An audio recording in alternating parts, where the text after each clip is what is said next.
Ya, oke. Sekali lagi saya ucapkan selamat malam teman-teman ya. Kita ketemu lagi di pertemuan kedua.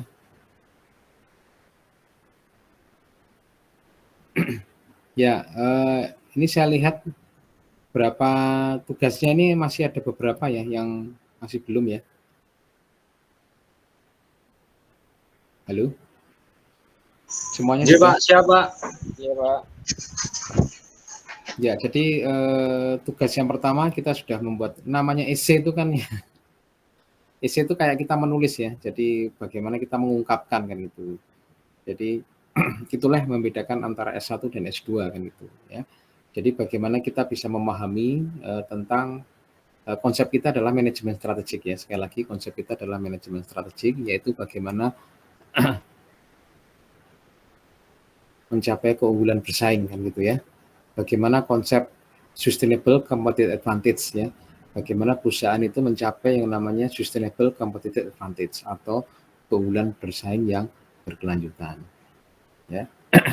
Ya kalau saya lihat sih itu masih bisa ditingkatkan ya kan begitu ya untuk analisis ya. Kita ini kan S2 kan gitu. Jadi pisaunya itu pakai pisau analisis yang tajam gitu ya. Ya kalau pisaunya ini belum diasah semua kayaknya ya. Ya. Pisaunya ada juga yang pisaunya hanya ChatGPT itu ya. Jadi poin-poin kan gitu. Itu ya itu kan bisa kita pakai iya, tapi kan tetap harus kita kembangkan ya. Kalau enggak nanti kita akan nggak dapat apa-apa kan gitu ya. Padahal kita ingin melihat ya bagaimana konsep sustainable competitive advantage itu adalah konsep yang sangat penting ya. Jadi kita ini kan menuangkan pikiran kita kan gitu ya, itu nggak apa-apa ya. Jadi selama tapi kan kita bisa minta bantuan dengan apa namanya AI itu oke kan gitu, sah saja, tapi kita olah kan gitu ya. Ya saya kira itu. Baik, hari ini kita masih tetap ya, masih pertemuan 1-2 ini masih kita mengkristalkan ya bagaimana konsep manajemen strategik ya. Dengan demikian nanti ketika pertemuan berikutnya ya kita sudah mulai masuk di analisis eksternal internal, membuat formulasi strategi. Nah, itu kita sudah bisa tahu ya kemana kan gitu. Jadi bagaimana dari metrik-metrik yang kita punya itu akhirnya kita bisa kita bisa meng-create ya, kita bisa memutuskan salah satu strategi yang cocok ya. Dari contoh-contoh yang kemarin ya, ini ya, kita bisa melihat ya bagaimana perusahaan-perusahaan ini bisa menerapkan yang namanya keunggulan-keunggulan ya. Jadi di situ kita lihat kemarin di beberapa perusahaan-perusahaan startup ini ya, bahwa Indonesia ini kita cukup bangga ya bahwa di 7 unicorn di Asia Tenggara itu 4 diantara Indonesia kan itu. Dan kita juga sudah mempunyai satu ya perusahaan yang kemarin itu merger ya. Itulah, jadi strategi merger itu adalah strategi keunggulan ya, bagaimana perusahaan-perusahaan besar itu merger. Nah, kita juga menunggu ini ya beberapa perusahaan-perusahaan yang nanti merger. Kalau ada banyak perusahaan-perusahaan yang merger, nah ini juga merupakan satu keunggulan. Ya, salah satunya yang pemerintah juga menghimbau ya bagaimana perusahaan-perusahaan misalnya di bidang keuangan ya, BPR ini bagaimana supaya mereka itu juga daripada mereka bersaing satu dengan yang lain yang kecil-kecil ya mbok merger saja ya. Contohnya kemarin perusahaan-perusahaan ini ya yang namanya bank syariah itu ya, setiap bank ini kan punya ya, khususnya bank plat merah itu BRI punya BRI Syariah, Mandiri punya BRI Mandiri Syariah, BNI, dan akhirnya mereka itu akhirnya merger kan gitu ya. Nah, di sini bahwa kehadiran bank syariah ini akan menjadi tonggak kebangkitan ekonomi ya, dan keuangan syariah itu menjadi salah satu alternatif. Nah, ini kan penting kan gitu. Jadi nanti masyarakat tuh banyak pilihan apakah Anda itu milik bank konvensional atau bank syariah kan gitu. Nah, ini merupakan salah satu alternatif.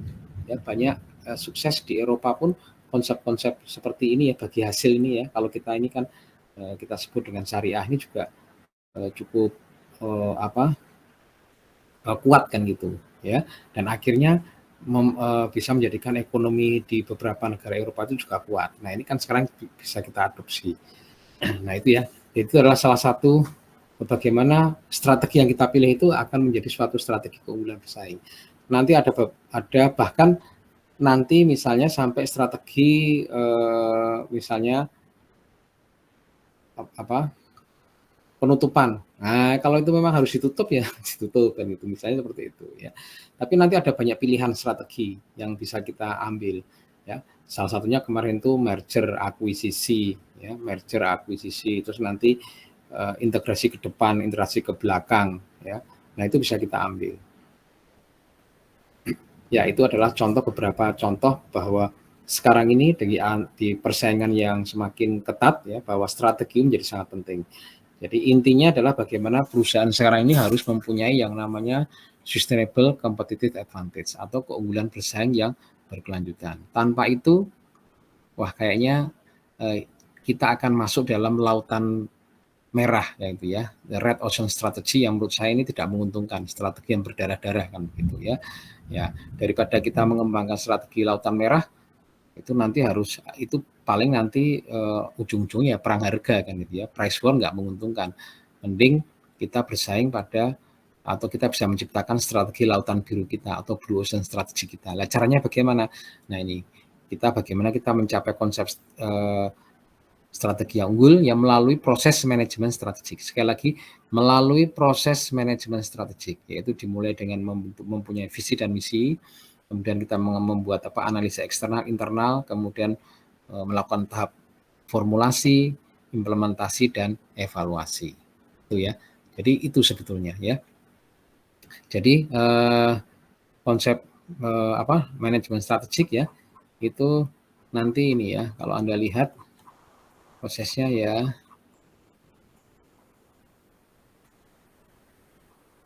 Ini. Nah, inilah yang namanya comprehensive strategic management. Udah kelihatan ya.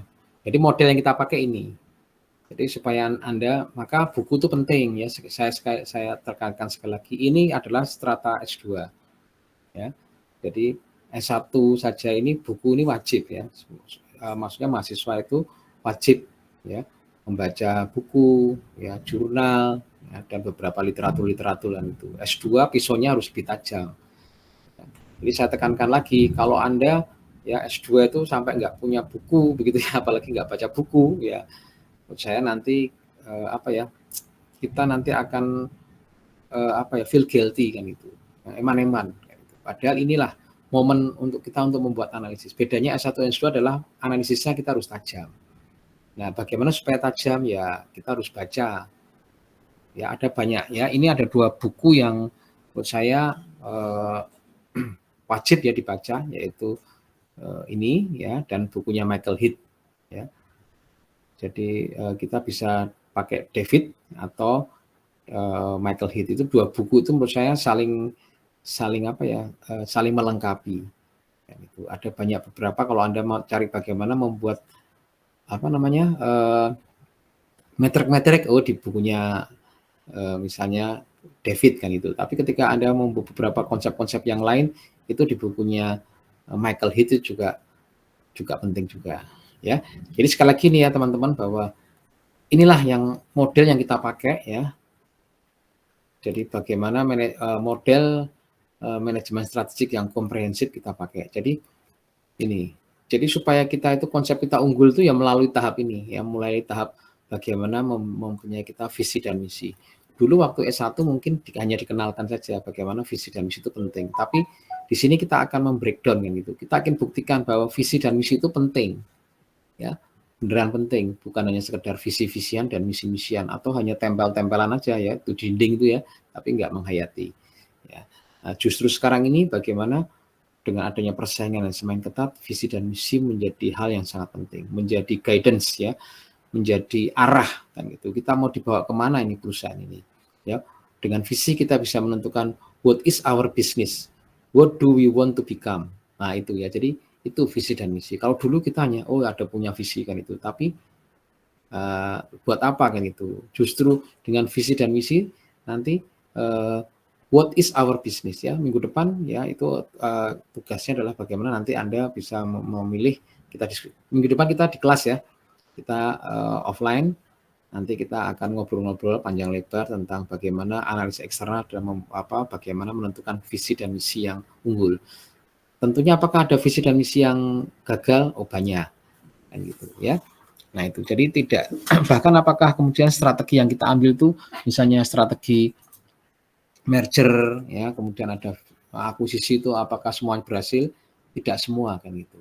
Ada beberapa perusahaan-perusahaan yang lokal kemudian di startup ya yang diakuisisi oleh Google, tadinya populer, ketika diakuisisi malah kemudian malah kemudian hilang kan gitu ya. Nah ada kayak gitu. Oleh sebab itu sekali lagi inilah model yang kita pakai, yaitu model manajemen strategik secara komprehensif, yaitu dimulai dari bagaimana menentukan visi dan misi, kemudian analisis eksternal, internal ya. Dari analisis eksternal itu kita akan melihat nanti industri attractiveness, industri itu menarik atau enggak kan gitu. Jadi kita lihatnya dari mana? Dari external audit ya. Jadi dari situ nanti kita akan melihat bagaimana industri attractiveness itu ada. Nah di situ kita bisa melihat apakah nanti kita bisa masuk atau tidak, kita lihat ya industri attractiveness. Kita pakai model ya, kita juga nanti punya model yang populer ya, yaitu modelnya Porter, yaitu disebut dengan 5 forces competitiveness ya. 5 buah model, yaitu yang pertama adalah pendatang baru. Kita lihat analisis pendatang baru, apakah pendatang baru itu mudah masuk kan itu. Kalau mudah masuk enggak menarik dong bisnis itu. Maka nanti bagaimana kita bisa mengembangkan barrier to entry. Nah, itu yang menarik. Apa saja nanti barrier to entry? Bla bla bla, nanti banyak. Salah satunya misalnya ada switching cost ya. Kita punya brand, ada macam-macam gitu ya. Nah, itu adalah mengembangkan atau kita bisa melihat bagaimana industri itu menarik atau tidak, industri attractiveness. Nanti model-modelnya nanti kita bisa membuat analisis, artinya bahwa industri menarik atau tidak. Gitu. Jadi 5 forces ya, 5 kekuatan. Satu adalah pendatang baru. Kemudian juga nanti yang kedua adalah kekuatan pembeli, kemudian kekuatan pemasok. Nah, kalau kekuatan pemasok ini terlalu banyak, kita juga nggak menarik. Maka kita nanti bisa menggunakan strategi yang namanya integrasi ke belakang. Kan itu ya, ada integrasi ke depan dan belakang. Makanya nanti daripada nanti kita ini tergantung dengan pemasok, maka kita bisa mengakuisisi atau kita bisa meng-create perusahaan baru yang berhubungan dengan pemasok. Ya, bagaimana Pertamina dia punya selain dia menjual, dia juga punya pemasok sendiri kan gitu ya, supaya dia tidak tergantung. Nanti ada banyak model yang bisa kita pakai.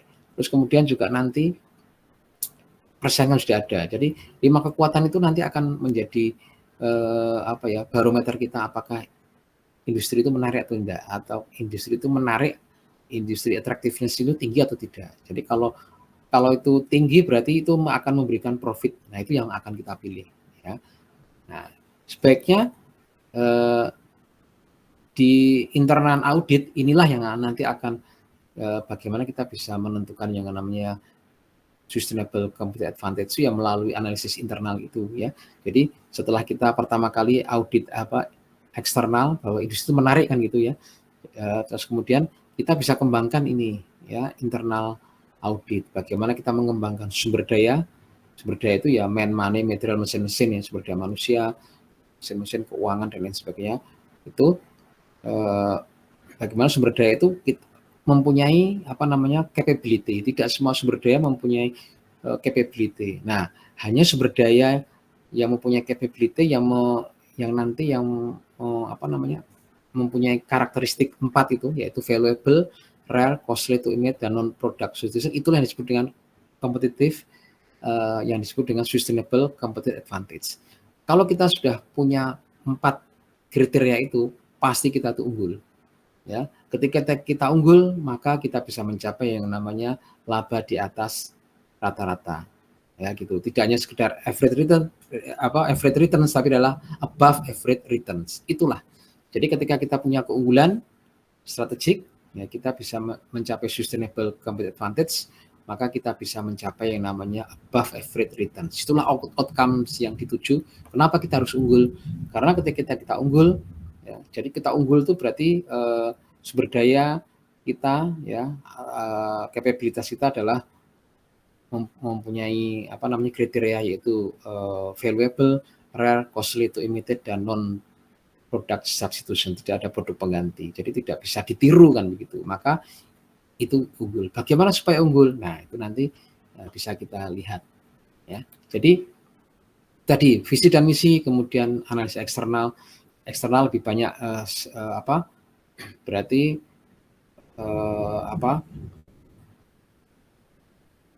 analisis eksternal, ya. Kalau internal itu adalah kekuatan dan kelemahan, ya. Jadi di situ eksternal kita bisa melihat opportunity and threat-nya bagaimana. Jadi itu yang kita lihat, opportunity and threat-nya bagaimana. Sedangkan audit internal itu adalah kita bisa melihat yang namanya strength and weakness. Jadi kita bisa mendefinisikan yang namanya manajemen strategi adalah upaya menumbuh kembangkan strength atau kekuatan, ya. Nah, itu kekuatan, bagaimana dengan kekuatan itu kita bisa mengeksploitasi setiap peluang-peluang, ya, dan kemudian kita bisa mengeliminasi setiap kelemahan-kelemahan. Itu dia, ya. Nah, jadi itu ya teman-teman, ya. Mari kita mulai lagi, ya. Jadi itu intinya seperti itu. Jadi manajemen strategik itu apa yang kita pelajari, ya ini. Jadi bagaimana kita bisa menerapkan yang namanya model manajemen strategik secara komprehensif, yaitu melalui proses manajemen strategik, dimulai dari visi dan misi, kemudian analisis eksternal, internal, ya, kemudian setelah itu bagaimana kita bisa melalui tahap-tahap seperti implementasi, kemudian formulasi strategi, kemudian implementasi, dan akhirnya evaluasi. Ya, gitu ya. Ya. Oke, mari kita bisa langsung ke belakang, ya. Nah, oke, kita mulai dari nih.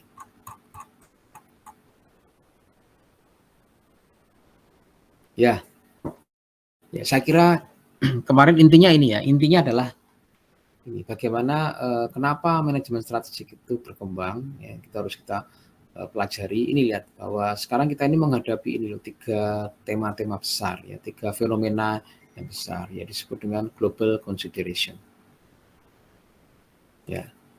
Oke, mari kita diskusikan nih satu-satu. Saya kira ini menarik, ya. Dimulai dari global consideration karena ini adalah impact-nya adalah impact virtually all strategic decision. Jadi mau tidak mau, suka tidak suka, siap tidak siap, kita ini udah masuk ke dalam ini, ya. Dalam apa yang disebut dengan globalisasi ini, ya.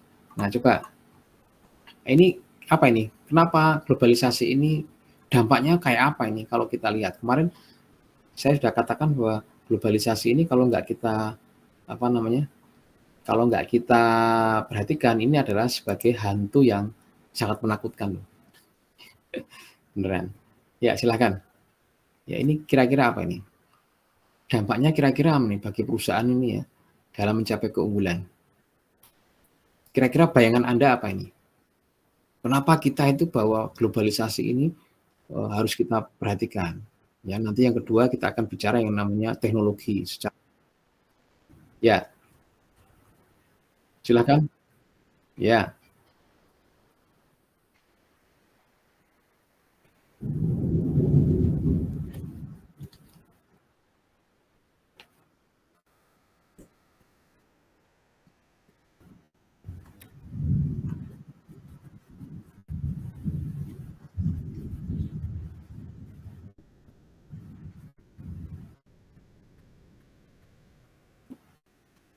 iya, oke. Ya, ya, oke. Yang lain, jadi intinya memang itu kan globalisasi itu kan apa ya? Berpindahnya, ya, itu sumber daya itu secara bebas, ya, secara global kan itu. Jadi money, material, mesin-mesin itu boleh itu mengalir secara bebas. Kan gitu ya, nggak bisa kita bendung lagi kan itu. Lah ini dampaknya gimana ini kira-kira? yang Anda bayangkan kan itu.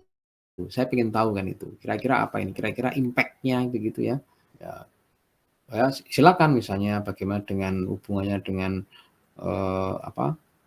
pasar internasional, ya teknologi, kompetisi, diferensiasi produk dan lain sebagainya, itu kira-kira seperti apa? Ya silakan semuanya bisa berkomentar ya. Ya. Baik Pak, izin menjawab Pak.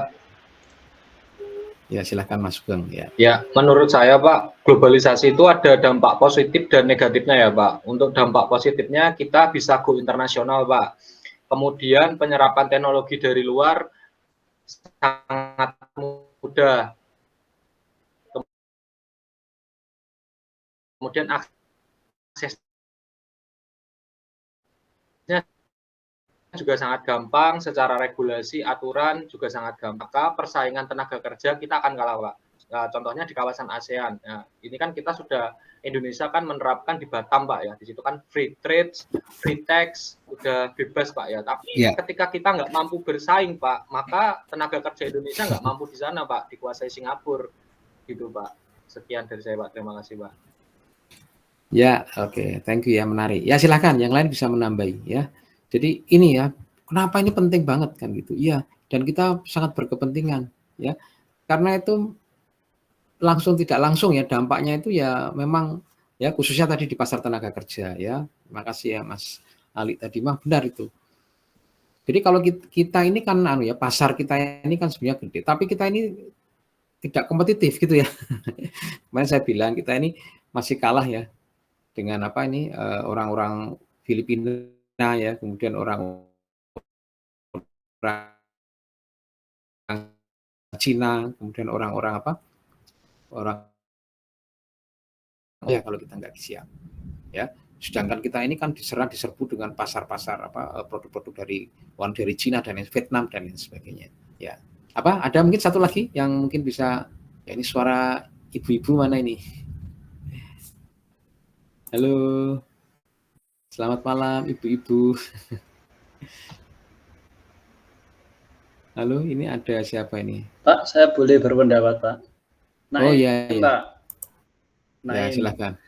Memang perkembangan zaman atau globalisasi ini memang memiliki dampak positif dan negatif. Kalau dari sisi negatifnya itu, kalau negara tidak membatasi regulasi, ini juga akan berdampak negatif terhadap masyarakat. Contohnya industri produksi. Kalau semuanya pakai dengan perkembangan teknologi atau globalisasi ini, maka itu akan juga akan mengurangi dari jumlah tenaga kerja atau program pemerintah akan gagal untuk mengurangi tingkat pengangguran gitu Pak. Jadi tetap harus ada regulasi-regulasi yang membatasi atas perkembangan teknologi ini. Tapi memang dampak positifnya adalah segala ada hal-hal tertentu, kebutuhan tertentu yang seharusnya pakai manual itu lama, sehingga dengan era globalisasi ini, dengan teknologi baru ini memudahkan untuk kinerja yang lebih praktis, efektif, dan efisien seperti itu Pak. Tentu dampak positif dan negatif tentu ada. Bagi saya seperti itu. Terima kasih. Ya, ya benar. Ya satu lagi, ini Mbak siapa nih? Adivia. Ya, ini yang muncul di di layar saya ini ya. Silakan. Halo? Adivia Perdana.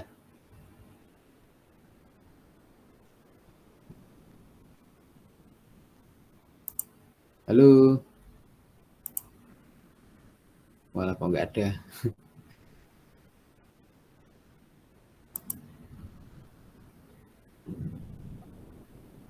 Nadia?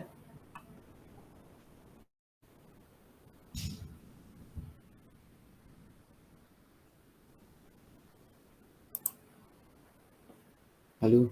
Nah, ini kok nggak ada orangnya, ada fotonya tapi nggak ada orangnya.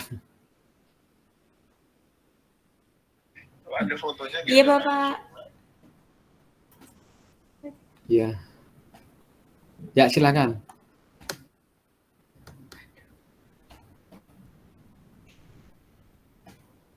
Ya kita ini ya masih bersemangat nih ya, jadi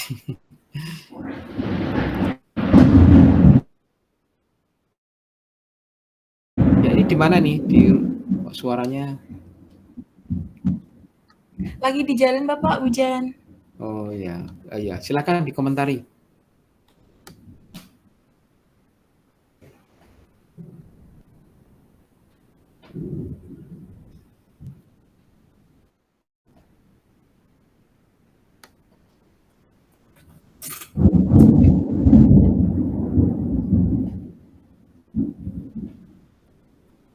Ya kayaknya tidak mendukung. Ya sudah. Ya nanti aja ya. Oke. Ya, oke. Jadi itu ya teman-teman. Jadi tadi saya kira teman-teman sudah sudah berpendapat. Saya kira itu benar ya. Salah. Ya memang ada positif dan negatifnya ya, kan itu ya. Jadi positifnya ya aksesnya menjadi semakin mudah kan gitu ya. Tapi ya dampak negatifnya juga pasti ada. Jadi kalau kita nggak hati-hati ya kita akan menjadi penonton kan gitu ya. Sekarang kita masih bisa nih pemerintah memberikan regulasi, tapi nanti regulasi itu nanti nggak bisa kan itu. Artinya kalau globalisasi ya, misalnya sekarang kita bisa membatasi misalnya pekerja-pekerja gitu. Tapi kan ini juga sudah mulai kan gitu. Nanti ada regulasi pekerja-pekerja ini boleh masuk kan gitu. Kemarin kita ribut-ribut ada pekerja dari Cina, tapi sebentar lagi ya paling itu nanti nggak bisa kita bendung kan itu. Kita saja yang mestinya harus kita siapkan. Misalnya universitas-universitas, saya kemarin udah di jalan tuh ada Monash University itu kalau dulu kan itu investasi negatif ya nggak boleh. Tapi nanti universitas-universitas papan atas itu nanti juga masuk dan boleh kan gitu. Nah ini kan tinggal tunggu saja kan gitu. Artinya sekarang kita masih ada regulasi ya, masih bisa diatur-atur. Tapi suatu saat nanti ada suatu titik memang itu semuanya bisa benar-benar, itu namanya globalisasi murni seperti itu. Ya, wah itu kalau kita nggak siap, wah itu tadi, maka saya bilang itu nanti merupakan suatu kayak hantu yang sangat menakutkan kan gitu ya. Tapi memang kita harus siap karena bagaimanapun juga globalisasi itu membuka akses pasar internasional yang lebih luas. Ya kita ini kan punya sumber daya ya ini justru kalau kita ini bisa memanfaatkan dengan baik ya, ini memungkinkan perusahaan Indonesia itu memperluas jaringan bisnis ya. Ujung-ujungnya kalau pasarnya luas maka apa? Maka peningkatan penjualannya juga akan luas kan gitu ya. Nah kita ini jangan lupa ya, kita ini negara Indonesia ini menikmati kue demografi loh. Jangan salah ya, kita ini maka tahun 2045 kita ini akan menjadi bangsa besar tuh yes, benar. 2045 kita akan menjadi bangsa yang besar, 5 besar itu beneran. Kenapa? Karena kita ini sekarang itu kita ini mempunyai yang namanya bonus demografi. Sementara Anda bisa melihat negara-negara yang maju seperti Jepang, Eropa itu malah sekarang itu pertumbuhannya negatif. Kita sekarang ini bahkan ya sudah menikmati kue demografi. Nah, maka bagaimana kita mengatur sumber daya kita, khususnya sumber daya manusia. Nah, itu ya. Jadi jelas. Kenapa ini penting ya? Karena globalisasi ini akan membuka akses pasar internasional. Salah satu strategi kita adalah bagaimana supaya kalau kita mau bersaing ya kita harus keluar kan itu. Ya. Maka ada banyak merek-merek gitu ya. Kenapa enggak? Merek-merek lokal kita itu kan jarang ya yang go internasional ya. Di industri startup ini Gojek ini kayaknya saya kira ini berhasil ya. Karena di Vietnam tuh ada ya, Gojek tuh ada ya. Mungkin di Asia Tenggara ini ya mungkin Gojek bisa menaklukkan ini pasar. Ini adalah murni buatan Indonesia kan gitu ya. Nah ini. Terus kemudian Esteller 77 itu kayaknya juga mulai ekspansi ya. Di Singapura itu, di Malaysia itu kayaknya Esteller 77 juga populer kan itu. Nah, maka kita dorong ya merek-merek. Kenapa pecel? Ya, kalau di sini di Simpang 5 tuh pecel apa? Mbok Sador gitu ya. Itu mestinya kan juga menurut saya kan lidah-lidah Asia itu kan mestinya kan cocok ya. Itu kenapa ini kok nggak bisa kita bisa create kan itu. Sementara merek-merek franchise itu masuk di sini. Mestinya kita juga keluar juga, kita bisa membangun franchise kita sendiri, khas Indonesia. Jangan salah loh, rendang itu sekarang sudah menjadi makanan populer juga loh di dunia, rendang kan itu. Padahal kita ini rendang itu cuma kecil ya, kita punya banyak jenis makanan ya yang bisa kita jadikan keunggulan ya. Nah itu. Kedua yaitu tadi udah disebut arus informasi ya. Nah kalau ini memang perusahaan itu memang mau tidak mau memang harus terus menerus ya mengembangkan inovasi ya untuk ini tuntutan global. Jadi kalau kita nggak bersaing ya, kalau kita nggak dengan teknologi ya nggak bisa kan gitu ya. Nah ini contohnya kan kita ini kan sekarang udah masuk dalam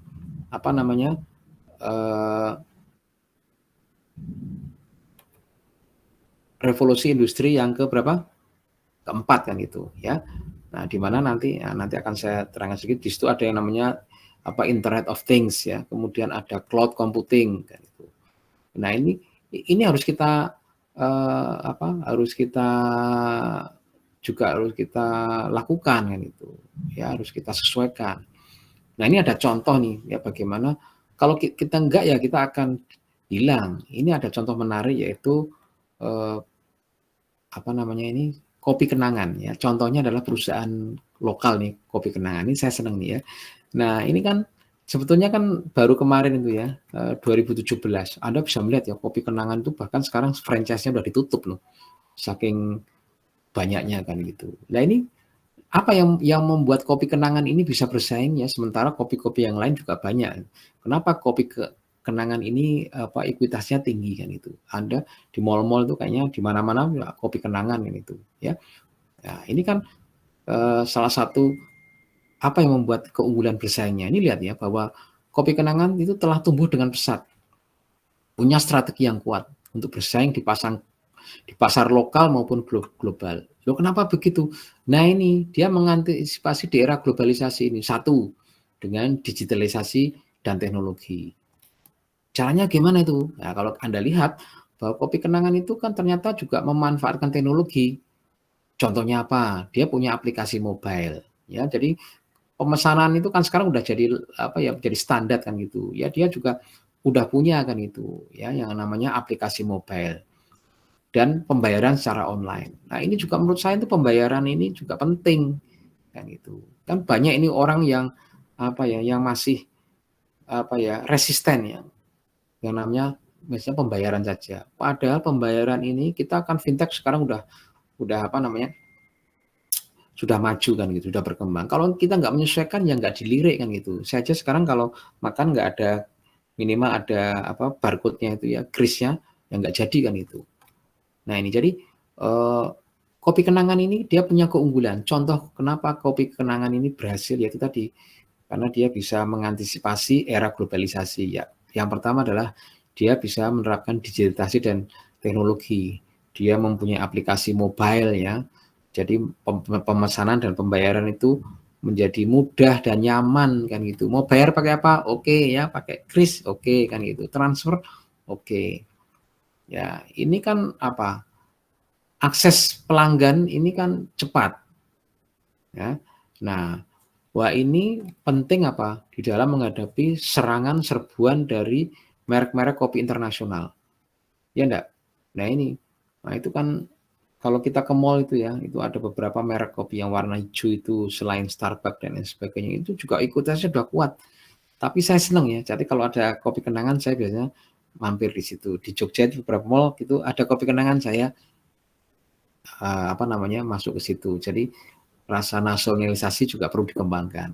Ya itu. Jadi itu dia bahwa antisipasi. Kemudian yang kedua adalah kopi kenangan itu sudah kayaknya ini udah ekspansi global ya. Kayaknya sudah merencanakan ini ke luar negeri. Saya nggak tahu saya belum punya data ini. Nanti teman-teman bisa tunjukkan ya. Jadi saya kira ini adalah peluangnya bagaimana dia bisa ekspansi ke pasar global itu peluangnya cukup karena dia secara infrastruktur dia udah punya ya, kemudian dia juga punya fasilitas, punya experience ya. Jadi tinggal mencari investor global kan itu. Kenapa tidak kan itu? Ya itu. Kemudian yang ketiga, salah satu mencapai yang namanya salah satu supaya kita ini menahan ya serangan daripada pendatang baru adalah kita bisa menciptakan barrier to entry. Salah satunya adalah ini penguatan branding lokal dengan sentuhan internasional. Saya kira kopi kenangan ini bisa kan itu ya. Jadi nanti kenapa ini bisa bersaing lah, dia bisa menciptakan barrier to entry kan gitu ya. Ini tadi menggabungkan nilai rasa. Lu kopi Indonesia kita ini kan punya varian jenis kopi ya, dari Sabang sampai Merauke itu ada kopi ya gitu. Ya, saya sendiri kan penggemar kopi ya. Kemarin saya di Pasar Gede itu saya punya beli itu ya yang masih biji-bijian, ya masih bin itu ya. Biasanya saya lebih senang itu, saya sampai rumah saya saya brew sendiri kan gitu ya, karena tingkat kekasarannya bisa saya atur. Nah, ini kan kita bisa melihat bahwa branding lokal tetapi dengan taste internasional menjadi sangat penting. Nah, dan ini menurut saya produk-produk ini kopi kenangan nanti akan bisa menciptakan meng-create merek-merek ya, atau dengan taste yang ini yang tidak dipunyai oleh negara-negara lain. Ya, kemarin waktu saya di Jepang itu ya, saya membawa oleh-oleh itu, dia mintanya kopi. Itu saya belikan itu ada di Superindo itu ada banyak kopi macam-macam itu ada situ aja. Punya beberapa varian itu dia udah senang. Kenapa? Karena di sana tuh kopi mahal. Oh kan gitu ya. Nah ini hanya dengan kopi saja ya, bagaimana kopi kenangan ini dia bisa menciptakan ini yang namanya barrier to entry ya, dengan barrier to entry dengan menciptakan branding lokal yang kuat ya, dengan taste atau sentuhan internasional. Terus kemudian yang tidak kalah pentingnya bagaimana kalau hanya begitu saja ya nggak tahan lama ya. Saya kira kopi kenangan ini juga dia akan membuat yang namanya inovasi produk. Ya ini, ya tadi menciptakan kan varian-varian rasa itu kan banyak ya.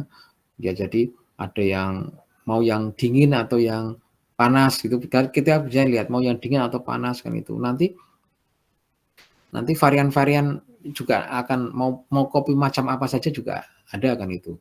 Ya. Mau gayo, mau model-model kopi yang macam-macam bisa kan itu. Ya ini tantangannya. Dan salah satunya adalah tadi ya, untuk penguatan branding tadi ya, ekspansi global, dia bisa mengembangkan kemitraan strategis. Nah, inilah yang membuat yang namanya sustainable competitive advantage.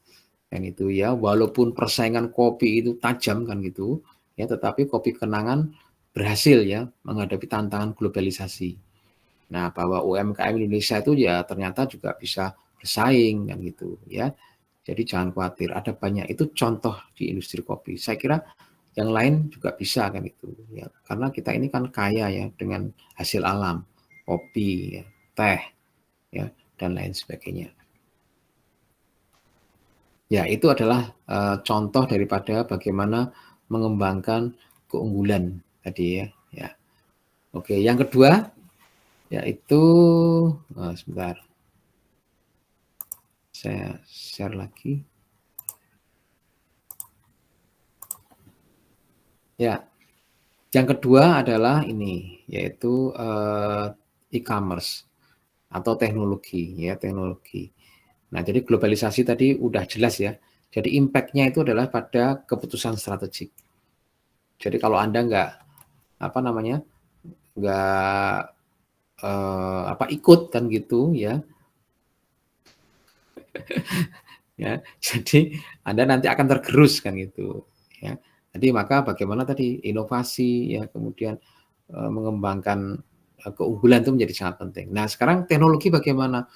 Ya, saya kira teknologi ini kan ini ya menjadi strategic management tool. Nah itu ya, mari kita lihat ya. Ya, saya ada ini yang namanya digital transformation supaya kita paham ya. Jadi sebenarnya teknologi apa sih yang harus kita kembangkan? Tadi kan ada Internet of Things ya. Terus tadi ada cloud computing, ada robot ya, ada AI dan lain sebagainya. Itu yang seperti apa itu nanti ya? Itu ternyata memang harus kita perhatikan. Ya.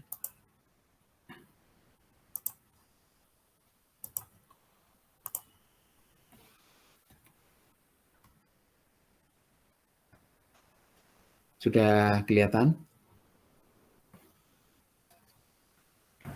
Sudah, Halo, Pak. sudah kelihatan? Sudah. Sudah. Ya. Ya, oke. Ya, kita sekarang yang kedua ini tadi globalisasi sudah ya. Ya, sebelum saya lanjutkan ini ada yang mau ditanyakan globalisasi clear ya. Jadi ini memang harus diantisipasi ya. Jadi tidak mau kita memang tidak boleh ya acuh tak acuh kan gitu ya, atau acuh gitu ya. Wah, udahlah nanti saja, nggak bisa kan itu. Apalagi kalau kita ini adalah volumenya itu besar, perusahaan-perusahaan yang besar gitu ya. Nah, kalau kita nggak memperhatikan globalisasi, kita nanti akan tergerus tuh nanti. Tergerus artinya kita nggak bisa bersaing kan, eman-eman ya. Nah, yang kedua adalah teknologi ya. Nah, jadi kita ini sudah masuk di dalam yang namanya era digital transformation ya, digital transformasi teknologi. Itu apa?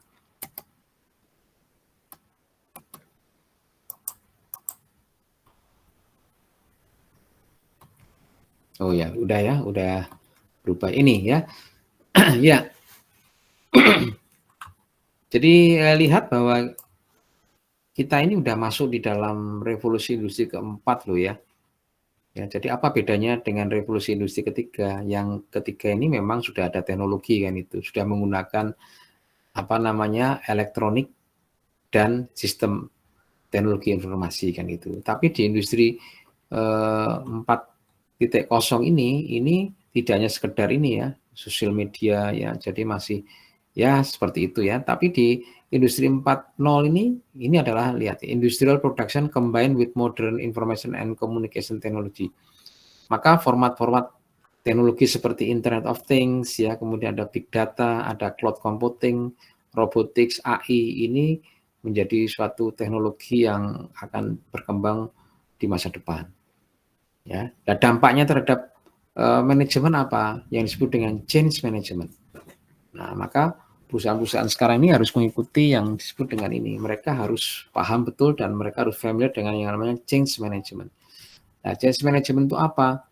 Nah, ini adalah suatu perubahan ya semuanya ya yang melibatkan ini perubahan di bidang strategik ya, kemudian struktur, proses, terutama perilaku ya suatu organisasi.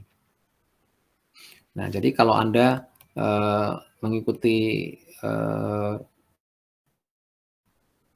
YouTube-nya Pak Renat Kasali ya saya senang ya mengikuti beliau itu yang dia rumah perubahannya, yaitu salah satunya begitu bahwa memang organisasi ini memang nanti akan ini ya akan berubah ya change management khususnya di ini ya perubahan yang disebut dengan change management. Jadi nanti strateginya juga berubah ya, kemudian strukturnya juga berubah, prosesnya juga berubah, terutama perilakunya ini ya ini. Jadi kalau dulu itu kan orang bekerja di rumah sebelum pandemi itu orang bekerja di rumah itu kan masih mungkin aneh kan itu. Tapi sejak pandemi ya memaksa kita itu lebih cepat ya, bagaimana kita menggunakan teknologi itu. Dan sekarang juga kayaknya sudah banyak ini. Bahkan di pemerintahan pun mengaplikasikan bahwa bekerja dari rumah itu juga menjadi hal yang biasa. Nanti ada yang namanya gig ekonomi. Bekerja paruh waktu itu juga sekarang juga diminati oleh generasi anak-anak muda sekarang ini. Ini kan ada suatu perubahan manajemen. Kalau itu strukturnya berubah, maka strateginya berubah, perilakunya juga berubah kan gitu. Ya, perilakunya berubah. Nah, Anda bisa melihat bahwa sekarang ini dengan teknologi sudah banyak beberapa di industri misalnya di keuangan ya, Bank BNI itu sudah menutup beberapa outletnya, sudah banyak juga kan itu. Ya sejak 2014 itu ya, ketika 7-Eleven itu hengkang di Indonesia, kayaknya diikuti oleh beberapa industri ini ya, retail kan itu, ya Hypermart, Matahari, nah itu juga sudah beberapa menutup beberapa gerainya kan itu. Itu kan suatu fenomena yang tidak bisa kita pungkiri kan itu. Jadi prosesnya juga berubah, strateginya berubah, ya kemudian perilakunya berubah. Orang sekarang kalau belanja di marketplace. Ya, kan begitu. Bahkan Matahari pun kita bisa belanja itu nanti kita bisa tukarkan di Matahari terdekat. Dan itu nanti akan yang namanya perilaku seperti berbelanja juga nanti juga akan berubah. Ya, di mana sekarang ada beberapa seperti Indomaret begitu ya, yang kecil-kecil begitu, retail yang kecil-kecil mendekati perumahan dan lain sebagainya, itu juga berubah kan gitu ya, merubah perilaku ya. Kemudian strukturnya juga berubah. Nah, tentunya struktur organisasinya juga berubah. Maka bagaimana kita harus kita harus selalu ya menerapkan yang namanya change management ini. Ya, nah kemudian apa sih sebetulnya di belakang digital transformasi digital itu apa saja teknologi-teknologi yang memang bisa berubah? Ya, lihat ini. Ya, ternyata ada banyak itu. Tadi yang saya sebutkan ya. Jadi nanti ada wearables ya, itu nanti ya. Terus kemudian ada bisnis modelnya, change bisnis model, ada robotics ya, big data, AI ya, yang sekarang ini sedang banyak perguncingan ya. Jadi apakah kita ini nanti menggunakan AI ya, seberapa dampaknya kan gitu, apakah itu penting atau tidak kan gitu ya. Ini AI ya, saya kira ini kan tidak bisa kita hindarkan kan itu ya, mahasiswa pakai AI ya. Ya, tapi kalau kita harus menggunakan AI itu dengan bijaksana, kalau enggak ya hanya copy paste saja ya, nanti kita nggak dapat apa-apa ya. Kemarin tuh ada dosen saya di MM itu memberikan nilai E gitu pada 4 mahasiswa, ternyata apa, ya itu ternyata di copy persis plek gitu. Nah, masuk S2 kayak gitu ya kan, ya nggak cocok kan gitu ya. Mestinya AI itu kan membantu tools ya, itu membuat kita lebih produktif kan gitu. Kan ada banyak pekerjaan-pekerjaan, sebelum kita itu ditaklukkan oleh AI, kita harus menaklukkan AI, kan begitu. Ya seperti saya ini ya, jadi saya dulu saya kalau membuat tulisan jurnal itu kalau secara kalau saya tradisional manual itu lama, saya harus baca jurnal dulu ya. Sekarang ada AI, saya ikut pelatihan tuh ya, ada kemarin tuh dari Malaysia saya ikut bagaimana menggunakan AI untuk nulis jurnal, itu beneran. Nanti Anda juga bisa ikut itu. Ya, bagaimana AI itu bisa membantu kita ini lebih produktif. Ya, dengan beberapa AI ya saya bisa misalnya tanya tentang konsep-konsep. Kalau dulu kan saya harus nyari itu. Sekarang saya di situ sudah langsung saya misalnya saya ingin meneliti tentang apa? Misalnya customer loyalty ya di beberapa industri misalnya. Itu kan saya bisa tanya tuh konsep, coba berikan saya konsep. Ya dia memberikan konsep-konsep. Tinggal saya pilih yang mana. Kan gitu. Bahkan ketika saya ingin tanya begitu, ini jurnal ini misalnya itu nanti tentang, kalau saya baca itu lama kan itu ya, tapi saya dengan hanya beberapa menit saya bisa tahu. Jadi jurnal ini nanti isinya apa, konklusinya apa, novelty-nya apa, riset gap-nya apa, terus kemudian limitasinya apa. Ya itu kan saya bisa tahu. Oh, dengan demikian ketika saya membaca 5 jurnal ya, dengan summary itu saya cepat. Dengan menulis saya bisa melihat dengan rujukan-rujukan itu. Kalau dulu saya lama itu saya tulis, saya catat. Sekarang enggak lagi. Bahkan ketika saya nulis dengan writer AI, itu bisa membantu saya dengan lebih produktif. Ya, jadi kemarin saya ikut pelatihan di Jogja itu ya, menulis itu hanya 1 hari bisa. Wah, begitu. Artinya apa? Memang AI itu memang tidak bisa kita tidak bisa kita abaikan. Ya, jadi tergantung ini. Itu kan kayak pedang bermata dua, tinggal Anda mau yang mana kan itu. Kalau saya, AI menjadikan saya lebih produktif. Ya. Menjadi saya lebih produktif, lebih inovatif kan gitu. Nah, tapi kalau Anda itu tadi, sementara kalau Anda cuma mau itu ya udah begitu, tolong jelaskan, udah langsung itu di copy paste. Saya cek itu ya pakai detektor itu ketika itu lebih dari 50%. Nah, sekarang itu kayaknya komitmen dosen-dosen tuh langsung dikasih nilainya E. Ya, apalagi mahasiswa S2 kan gitu, ya mosok kayak gitu ya. Tapi Anda bisa produktif ya, itu ketika Anda menggunakan AI ya, itu Anda bisa eksplorasinya menjadi lebih luar biasa. Misalnya mencari beberapa referensi-referensi, itulah referensi itu yang akan membantu. Nah, kemudian tinggal Anda baca, oh ini isinya, kemudian Anda mensarikan, itu menjadi luar biasa. Begitu ya teman-teman. Jadi AI ini memang sudah nggak bisa kita nggak bisa kita abaikan ya itu. Ya, perusahaan juga sebegitu, ya. Ya, beberapa nanti kita lihat bagaimana beberapa perusahaan-perusahaan atau organisasi menerapkan ini teknologi-teknologi seperti ini. Nah, kemudian juga ini big data. Nah, ini juga kita sudah masuk dalam big data. Maka di dalam aplikasi-aplikasi ya, dalam algoritma itu sudah bisa tahu saya itu spesifik, bisa melayani konsumen dengan spesifik. Ya, jadi misalnya teman-teman itu ya, jadi saya ya, kemudian Anda itu akan mempunyai suatu pengalaman yang berbeda. Nah, seperti itu. Nah, itu. Jadi itu kenapa kok bisa seperti itu? Ya karena ada algoritma kan gitu. Kenapa algoritma bisa membantu kita ya? Karena ada big data itu. Dia tahu keinginan saya.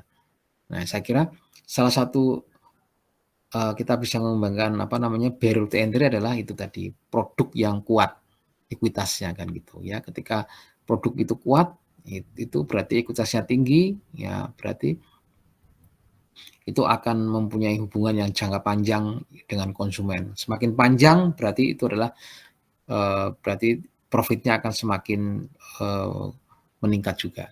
Ya kira-kira seperti itu. Jadi itu tadi big data, ada AI, ada mobile application. Saya kira nanti semua itu nanti bisa jadi akan berupa aplikasi.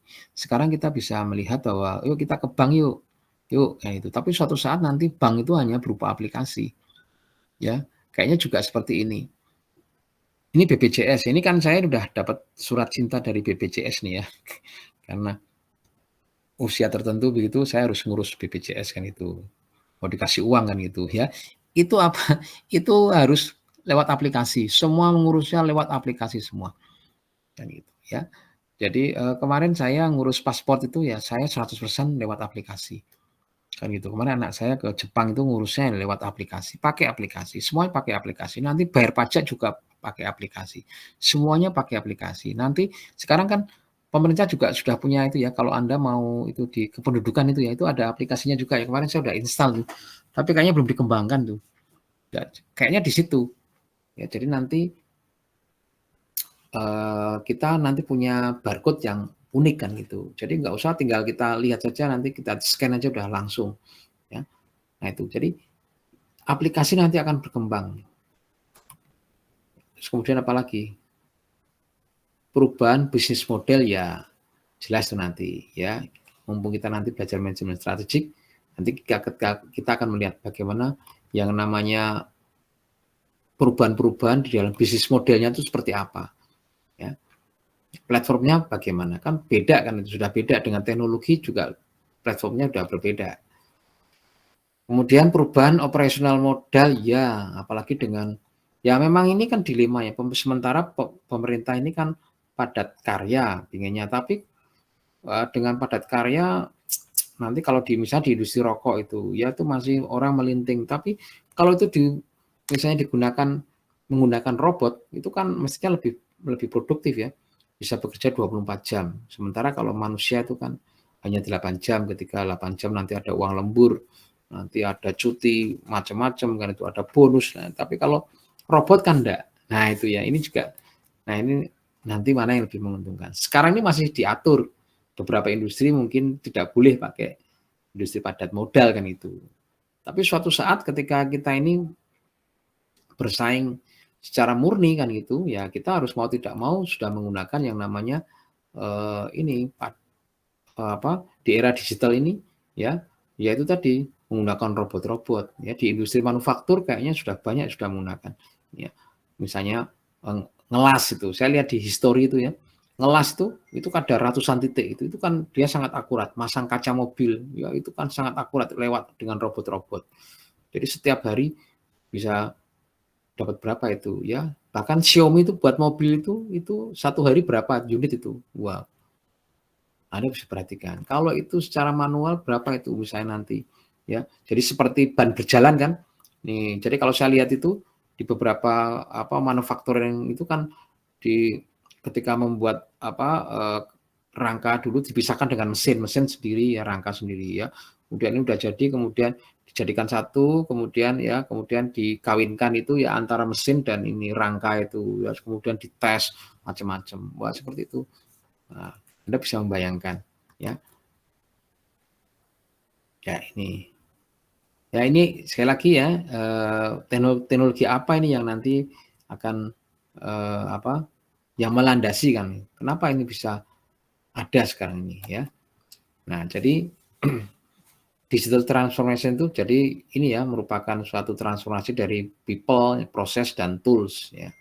Orangnya ini lihat nih bahwa manusia juga berperan ya, prosesnya juga tools juga ya yang akan menghadirkan yang namanya digital transformation. Nah, ini contohnya ini. Jadi nanti jangan kaget ya kalau nanti ada robot-robot pelayan mengantarkan ini makanan. Nah, ini ya, ini nanti sudah mulai umum nanti. Ya, kenapa? Ya ini nggak usah nih. Ya, karena kalau memperkerjakan orang itu kan per jam ya. Kemarin saya ceritakan anak saya kan kemarin ikut pertukaran pelajar itu di Bali di Marwadewa gitu. Ya waktu selangnya dia kan tawari itu ya di kafe-kafe itu kan per jam itu. Ya per jam itu ya lumayan tuh kalau dia misalnya bekerja 4 jam atau itu kan ya lumayan gitu. Nah, ini kalau dan itu kan cost-nya kan high cost ya. Tapi kalau robot-robot kan enggak. Sekali gitu ya, berapapun kemudian kita nggak bayar lagi. Robot nggak ada yang namanya complaining, keluhan, nggak pernah mengeluh ya, nggak ada cuti ya kapanpun. Nah, ini robot-robot pengantar makanan, pakaian.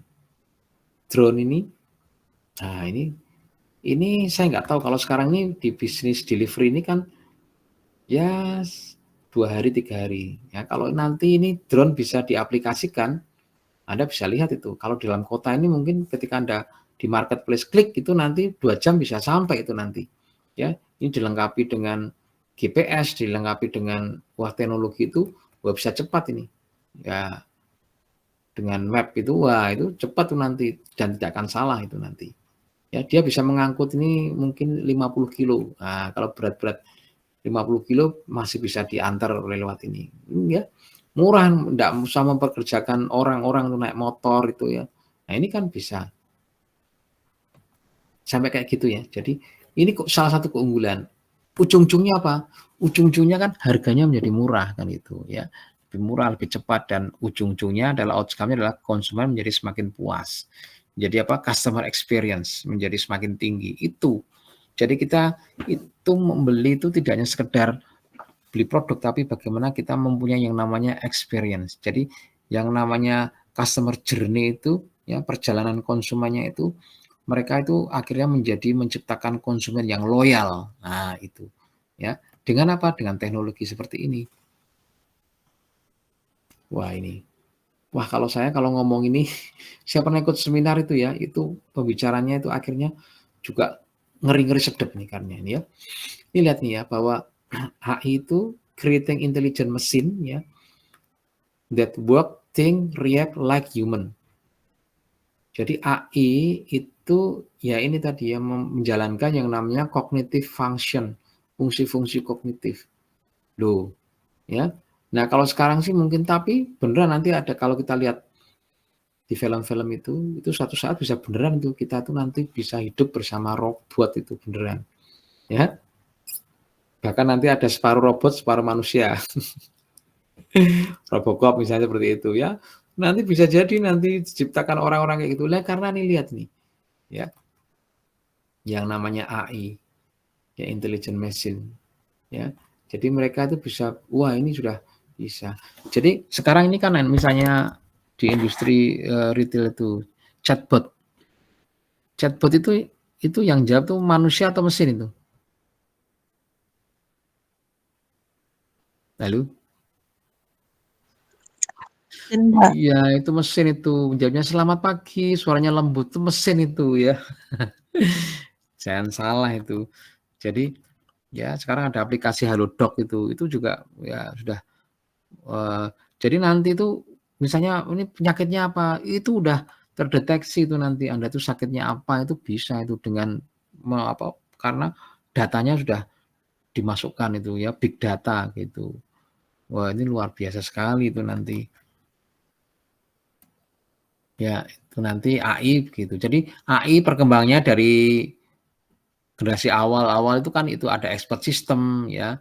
Ya, sampai sekarang itu yang namanya mereka seperti manusia itu generasi ketiga ini. Di situ kan ada yang namanya auto driving ya. Nah, ini. Jadi kan mobil-mobil ya apa di mana tuh di Amerika itu sudah ada ya. Uber ya. Uber itu mengaplikasikan mobil tanpa awak. Kalau sekarang kalau di ini bayangkan kalau di Indonesia maka nanti banyak driver-driver yang nganggur kan gitu. Ya. Bentar nih, baterainya mau habis. Ya, ini memang nanti nggak bisa kita hindarkan itu ya di negara maju sudah, di Cina juga sudah ada ini yang namanya apa namanya taksi tanpa awak kan itu. Ya, nah ini karena ini memang nggak bisa dihindari lagi. Terus kita ngapain dong? Ini yang menjadi tanggung jawab bersama. Khususnya ini tadi Bu Sri Mulyani dulu pernah bilang ya bahwa nanti akuntansi itu nanti wah ini bisa tergerus itu. Nah, tapi saya kok nggak percaya ya. Kalau Anda itu hanya memasukkan data, ya kan gitu ya. Kalau misalnya hanya membuat laporan keuangan, guys, itu nanti pakai AI udah canggih itu, ya. Dan itu akurat kan itu. Ngitung pajak udah akurat pakai AI aja.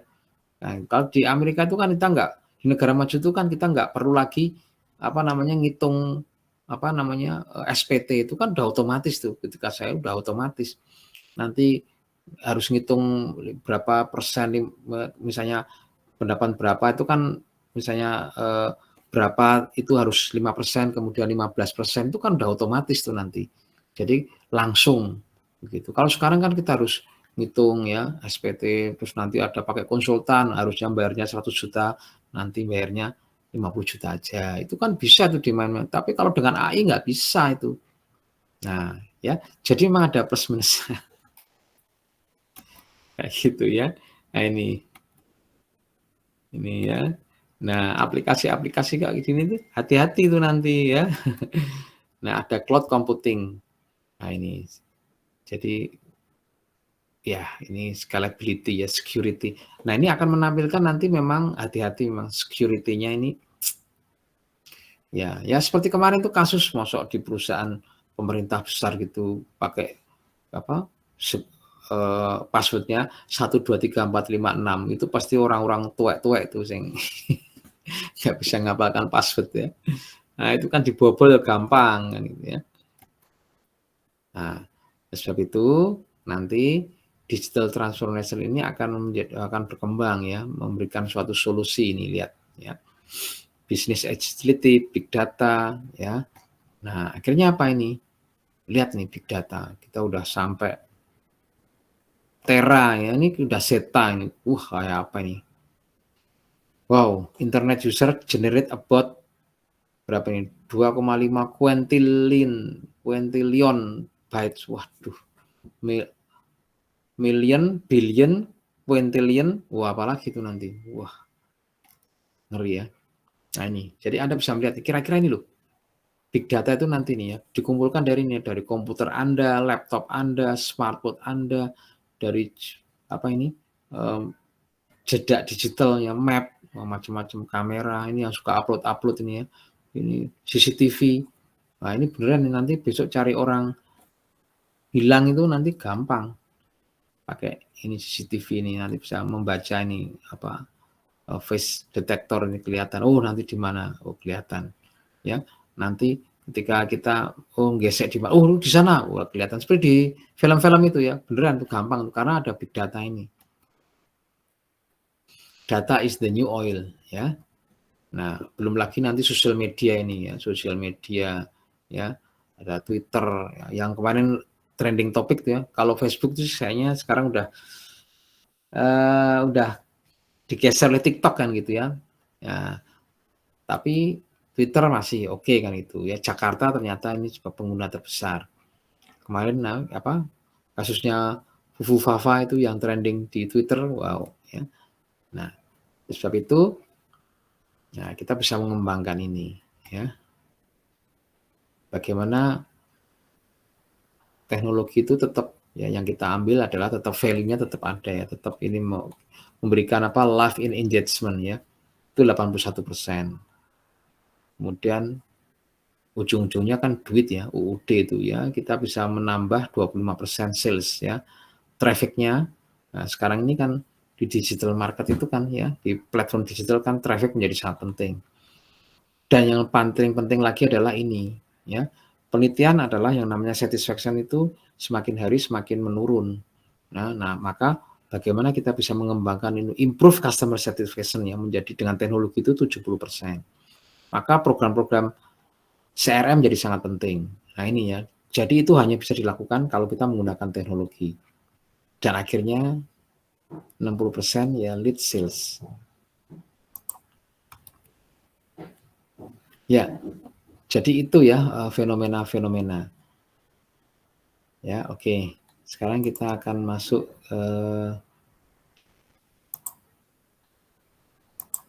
tadi. Ya, sebelum saya lanjutkan mungkin ada satu pertanyaan mungkin. Kalau tidak ada langsung saya lanjutkan ya. Tidak ada ya? Ya. Oke.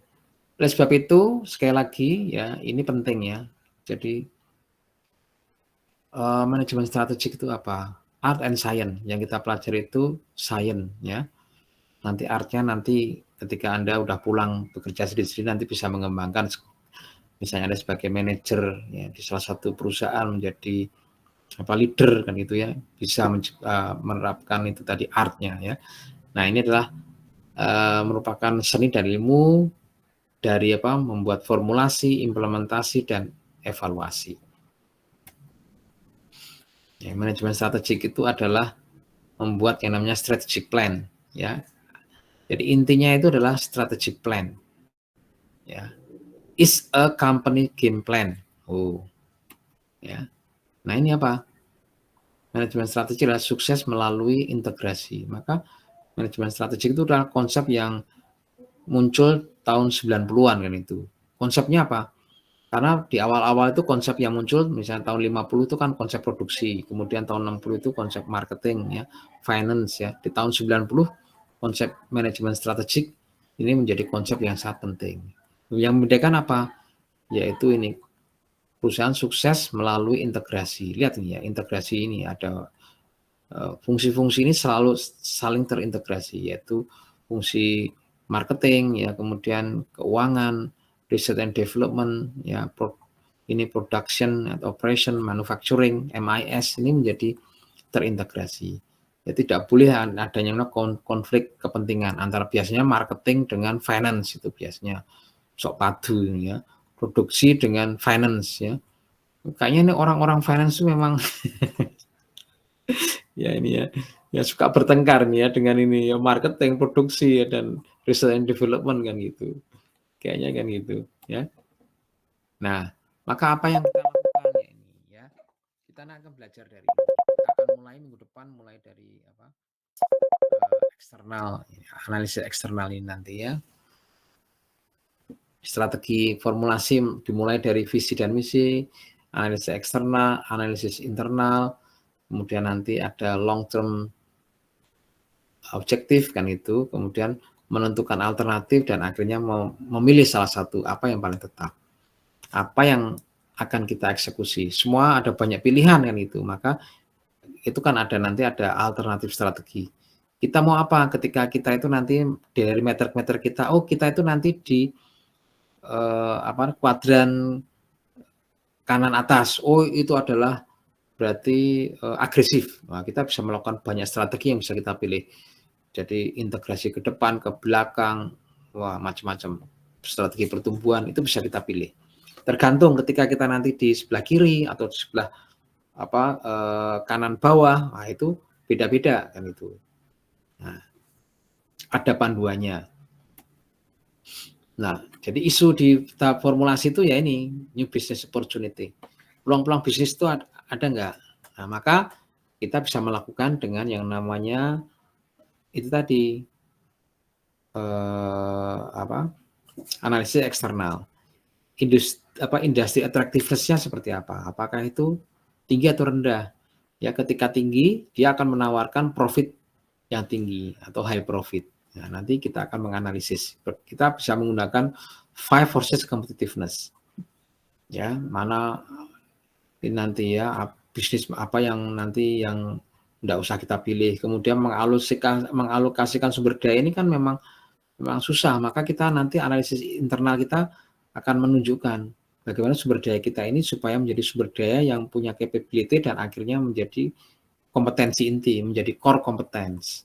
Ya, maka kita bisa melakukan strategi seperti ekspansi, diversifikasi, ke depan, ke belakang, masuk international market, merger, ya, kemudian akuisisi dan lain sebagainya. Bahkan kita take over, bahkan atau tutup perusahaan, ya, kalau pilot dan lain sebagainya bisa kita lakukan. Ya, itu adalah beberapa tahap formulasi. Tahap implementasi ini, ya, bagaimana kita mengembangkan ini kebijakan policy, ya, resource allocation itu ya yang susah. Nah, tahap ini kan memang tahap yang most difficult state, tahap yang paling susah. Memobilisasi manajer dan employee, nah itu ya. Bagaimana mempunyai namanya interpersonal skill critical, nah ini menjadi sangat penting. Maka ketika kita bicara tentang manajemen strategik, kita bicara tentang top manager, kita bicara tentang seorang CEO. Nah itu menjadi sangat penting. Jadi manajemen strategik tidak bisa dipisahkan oleh CEO-nya, Chief Executive Officer-nya. Nah, Anda bisa melihat ya, dulu ketika Garuda itu kan pernah itu ya, dari dulu itu kok labanya kok negatif terus ya. Tapi ketika Pak siapa itu pernah itu yaitu jadi CEO-nya, kemudian Garuda itu juga udah mulai biru ya, jadi rapotnya nggak merah lagi tapi biru. Kereta api juga begitu kan, ketika sebelum Jonan itu, Pak Jonan itu Anda bisa melihat tuh kereta api itu ya seringnya telat terus, tapi sekarang ini Anda bisa melihat jam 7 ya 7 beneran itu berangkat. Ya, kemarin saya pernah nganter anak saya itu mau ke Pekalongan itu, Asgliar-glior itu maksudnya ayo itu beneran tuh sampai sana itu sudah mau berangkat. Itu betapa striknya kan itu. Ya, tepat. Itu siapa itu? Ya itu tadi. Ya, bagaimana kita punya manajer-manajer yang handal itu menjadi sangat penting. Mempunyai namanya interpersonal skill itu menjadi suatu hal yang sangat kritikal. Evaluasi, nah ini ya. Ya, saya kira nanti sebagai seorang pengambil keputusan di tingkat strategik kita bisa ini ya, karena kan eksekusinya nanti apakah nanti berhasil tidak itu kan nanti bisa kita evaluasi di belakang ya. Jadi kalau itu memang tidak sesuai berjalan itu ya nanti kita bisa melakukan yang namanya modifikasi. Ya, today's success ya, success no guarantee of future success. Sukses hari ini itu tidak menjamin besok itu Anda sukses. Ya, maka kita harus selalu mengembangkan yang namanya capability kita, mengembangkan keunggulan kita. Kan gitu. Kita sekarang unggul senang-senang gitu, tidak mau langsung digilas itu ya. Ya, banyak perusahaan-perusahaan yang baru yang akan siap ya untuk menggantikan kita. Ya, maka tugas daripada manajemen strategik adalah selalu berpikir, selalu bertanya seperti ini. What is our business? Selalu begitu. What is our business? Kita harus tahu beneran itu. Ya, maka tadi kita berkepentingan dengan ini. Manajemen strategik membedakan dengan operasional. Lihat nih, bahwa manajemen strategik itu merupakan integrasi dari intuisi dan analisis. Kita menganalisis ya, tugas kita tuh udah nanti belajar dari membuat metrik-metrik itu kan kita buat analisis ya. Nanti ada analisis SWOT, analisis macam-macam, ada banyak itu nanti ya. Nah, terus tapi jangan lupa bahwa intuisi itu juga penting. Ya. Intuisi bisnis loh ya. Jadi intuisi itu kan ini loh, ketika normal tuh intuisi nggak penting itu ya. Itu nggak perlu, mungkin tidak diperlukan ya. Jadi terprogram ya itu sudah jelas. Tapi ketika kondisi itu adalah great uncertainty, kondisi tidak menguntungkan kan gitu ya, ya situasinya kacau balau kan gitu ya, maka intuisi menjadi sangat penting Ya, intuisi itu apa? Ya ini ya, bisa diperoleh lewat ini feeling, judgment, past experience. Tapi ini enggak feeling enggak ngawur. Maka kenapa manajer itu harus sekolah, ya. Di organisasi yang maju itu ketika level ini dia harus sekolah. Sekolah ini sekolah-sekolah kan itu. Sekolah ya. Jadi seperti misalnya di American Standard ya, itu ketika dia manajer tentu ya langsung, yuk kamu mau sekolah mana? Oh kita punya di Jerman ada, di ini Italia ada, mau pilih yang mana? Sekolah di sana kan itu sambil di sana kerja kan itu ya. Jadi itu membentuk yang namanya past experience. Maka sekolah bisnis itu kan ada studi kasus itu kan itu untuk memecahkan ini ya, memecahkan masalah-masalah bisnis kan itu kita bisa pelajari di sekolah. Ini nanti ya intuisi nanti saya skip saja. Nah, maka kenapa manajemen strategi itu menjadi penting sekarang ini ya? Ini tadi karena ini loh, bahwa ke depan itu kan future itu kan kita nggak bisa dikontrol ya.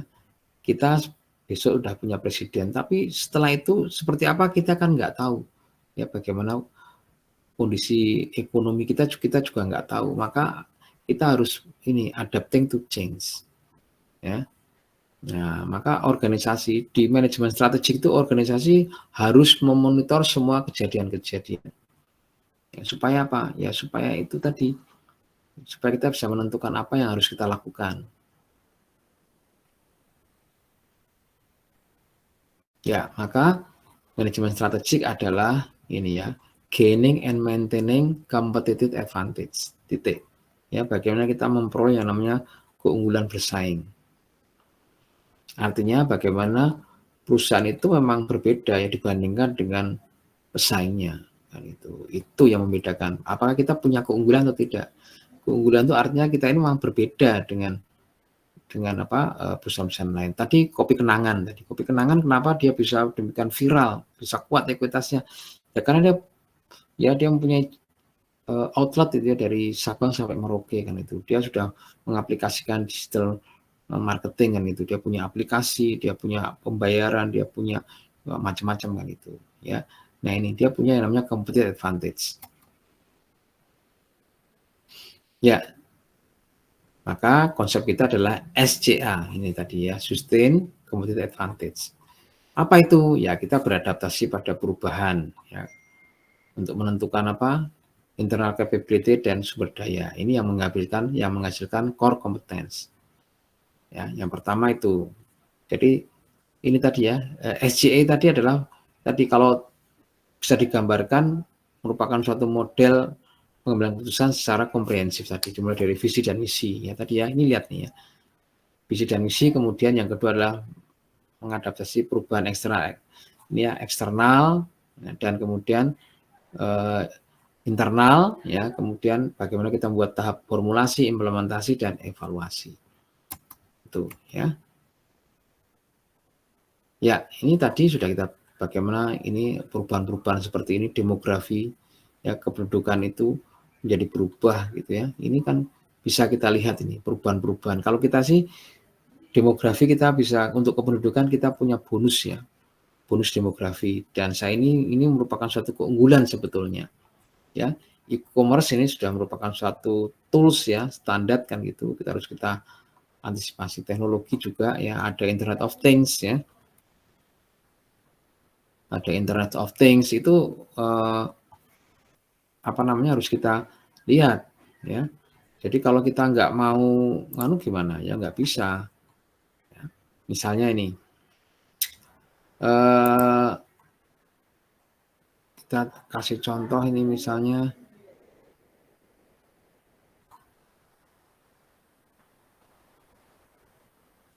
tadi saya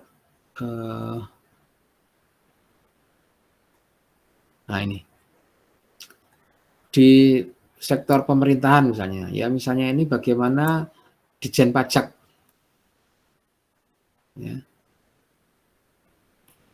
ya semuanya ya berkepentingan ya dengan ini ya, dengan Direktorat Jenderal Pajak. Nah, bagian dari Kementerian Keuangan. Ya, ini ternyata juga mempunyai keunggulan ya menggunakan beberapa teknologi ini ya untuk menerapkan inovasi teknologi untuk meningkatkan pelayanan publik. Ujung-ujungnya apa?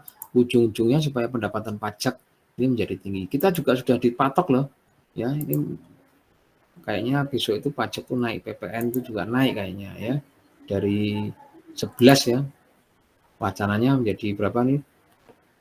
12% ya. Nah lihat ini bahwa ternyata Ditjen Pajak ini juga sudah menerapkan e-filing, e-billing. Nah ini apa ini? Memanfaatkan teknologi sistem e-filing dan e-billing, memudahkan wajib pajak itu melaporkan, membayar pajak ya. Nah gitu ya. Saya sudah menggunakan. Kayaknya semua sudah oke. Big data analitiknya. Nah, Ditjen Pajak sudah mengadopsi big data untuk menganalisis data. Ya, jadi kita tuh patuh enggak tuh terdeteksi nih. Ya. Kemarin ada teman dosen itu ya itu langsung ketika kurang bayar tuh langsung oh ini kurang bayar. Ya, ponakan saya kemarin itu kurang bayar sampai 160 juta. Seorang dokter itu ya, masih muda itu. Kurang bayarnya itu sampai 150 juta. Anda berarti bisa membayangkan berapa pendapatannya itu ya. Nah ini jadi kalau nggak pakai kayak gini, pakai AI enggak? Pakai. Jadi Direktorat pajak tadi dia pakai big data ya, mengetahui jadi masyarakat saya yang patuh, mana yang nggak patuh ya. Itu supaya apa? Supaya pendapatan pajak itu bisa bisa maksimal. Pakai AI enggak? Ya. Ini dia bisa dalam beberapa tahun Ditjen Pajak itu ya mulai menggunakan AI ini mendeteksi anomali pelaporan pajak. Ya ini untuk menganalisis ini ya pola pelaporan yang mencurigakan. Nah ini mendeteksi potensi penipuan dan penghindaran pajak secara lebih efektif. Wah ini uang Indonesia itu kan pinter ya kalau yang namanya cara-cara menghindari ya. Nah juga menggunakan blockchain ya Ditjen Pajak juga sedang menjajaki penerapan blockchain untuk meningkatkan transparansi dan keamanan data pajak. Ya, karena Anda tahu ya bahwa teknologi blockchain ini kan memungkinkan penyimpanan data yang lebih aman dan transparan. Kemudian selain itu juga meminimalkan risiko kecurangan dan manipulasi dalam sistem perpajakan. Nah itulah yang disebut bagaimana Ditjen Pajak mampu meningkatkan competitive advantage ya dalam hal efisiensi, transparansi, dan kualitas layanan publik. Ya, gitu ya kira-kira. Oke, kita lanjutkan. Satu lagi.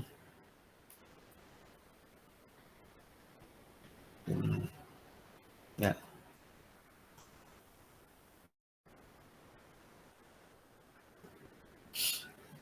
Nah, jadi ini kemarin ya. Jadi kalau kita ingin beradaptasi pada perubahan, apa saja kunci yang atau pertanyaan kunci apa yang harus kita jawab? Nah ini tuh. What kind of business should we become? Ya. What is our business tadi ya? Itu. What do we want to become? Apakah ada banyak kompetitor? Nah ini kan kita bisa jawab dengan analisis eksternal tadi. Ya. Pendatang baru itu nanti gampang nggak masuk? Kalau itu gampang ya nggak menarik. Terus kemudian strategi apa yang nanti mau kita ambil? Nah itu nanti ya kita nanti dulu dong, kita kembangkan dulu berapa analisis eksternal internal, baru kemudian kita pilih melakukan proses formulasi, ya kemudian implementasi dan akhirnya evaluasi.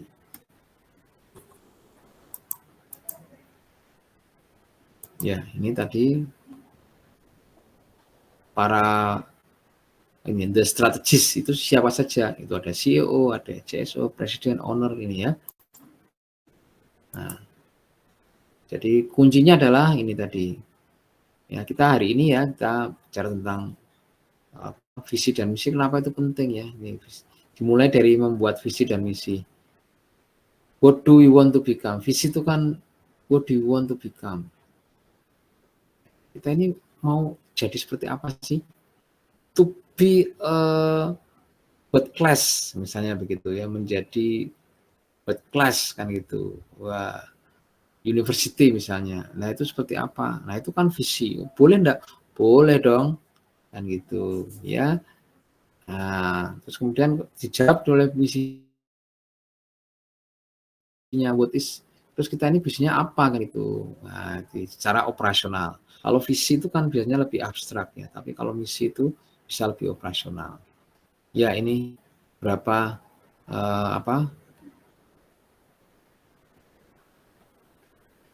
ya setelah itu ya. Analisis eksternal itu nanti apa itu? Jadi kita ingin melihat apa ancaman dan peluang ya. Lihat itu analisis. Maka sebagai seorang CEO Anda itu berkepentingan ini ekonomi seperti apa. Anda harus tahu nih. Jadi pertumbuhan ekonomi kita itu berapa? Sekarang itu berapa, di akhir tahun itu berapa? Ya. Ya. Oke. Terus kemudian BI rate berapa kan itu? Tahu nggak Anda? Siapa tadi?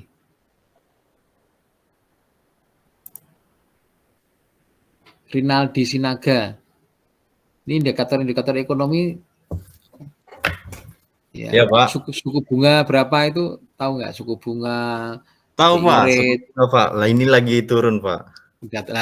lagi turun ya. Nah, gitu. Terus kemudian nanti nilai tukar berapa itu juga penting loh ini ya. Nanti mendekati apa namanya pelantikan presiden itu nanti berapa itu penting itu ya. Ya, nanti berapa itu ini kan indikator-indikator ekonomi.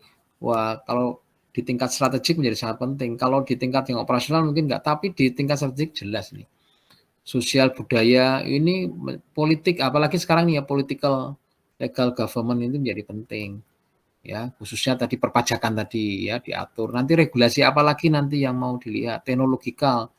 Khususnya juga ini apa namanya pesaing kita ini udah demikian masifnya kan itu ya. Nanti kita bisa lihat nanti analisis tren-tren ekonominya, sosialnya seperti apa ya, anak-anak muda sekarang bagaimana kan itu, kultur budaya kita seperti apa, ini juga penting nih ya. Budaya sekarang kalau orang belanja udah enggak itu lagi ya, tapi udah tidak ketemu itu sudah biasa ya, tapi sudah menggunakan marketplace. Nah ini maka di Amerika itu toko mainan, toko buku udah banyak yang tutup ini karena memang secara sosial, kultural itu sudah berubah kan itu ya.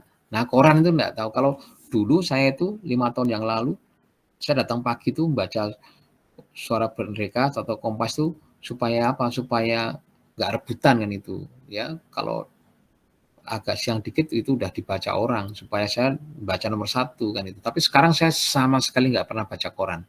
Kan gitu ya. Ini kan udah beda ini. Nah, dan nanti orang-orang nanti ya lewat pembayaran juga begitu ya. Ini udah beda tuh ya. Anak-anak muda sekarang itu kayaknya udah nggak pernah tuh bawa cash. Saya kalau lihat anak saya itu sama sekali nggak bawa cash. Apa nggak ketar-ketir itu loh saya itu kadang-kadang ya. Tapi mereka udah biasa itu ya. Nah ini jadi maka itu infrastruktur fasilitas itu harus disesuaikan. Ya karena ketika mereka itu adalah pasarnya anak muda, ini kan menarik ya.